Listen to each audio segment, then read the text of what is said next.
Ayol bilan erkakning o'rtasida juda katta farq bor. Faqatgina bu farqni tushunib yetgangina tushunib yetadi. Shuna erkaklarimiz borki, o'zini erkakligini yodidan chiqarib qo'yishdi.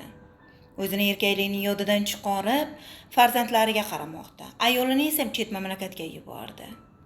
Yana uyalmay netmay o'rtoqlari bilan o'tirganida meni ayolim Moskvada, Rossiyada, Turkiyada, Izraelda, Amerikada deb kekkayib gapiradi. Joyi kelsa o'rtoqlar bilan o'tirganida ularga oshib beraymi, dimlamon beraymi, somsov beraymi deb katta ketib o'zini yaqin o'rtoqlariga ovqat olib beradi.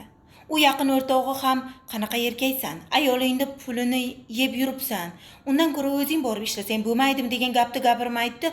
U erkakka qo'shilib o'sha ovqatni uyalmay netmay yeydi. Axir chet mamlakatga yurgan ayol qanchalik qiynalyapti.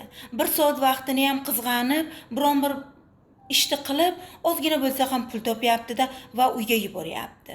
O'zi yemaydi, ichmaydi. Joni og'risa hattoki bitta dori olgisi ham kelmaydi.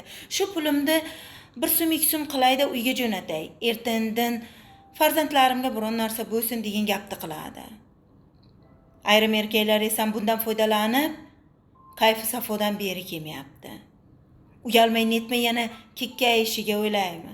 Sal bir gapirib qo'ysangiz agar hech kim bilan gaplashmayapsanmi, men dayus emasman degan gaplarni gapirishadi. Aslida siz o'zingiz ayolingiz chet mamlakatga yubordingizmi? Siz dayusni o'zi emasmisiz? Siz yuborib bo'ldingiz. Men dayus emasman degan gapni gapirish sizga emas. Meni gaplarim qalbingizni og'ritgan bo'lsa, juda ham yaxshi bo'pti. Ozgina o'zingizni yig'ishtirib oling ayrim erkaklar. O'zingiz borib chiqib ishlang.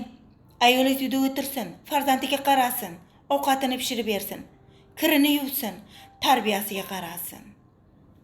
Yana gaplarim yomon tekkan bo'lsa, hech ham xafa bo'lmayman.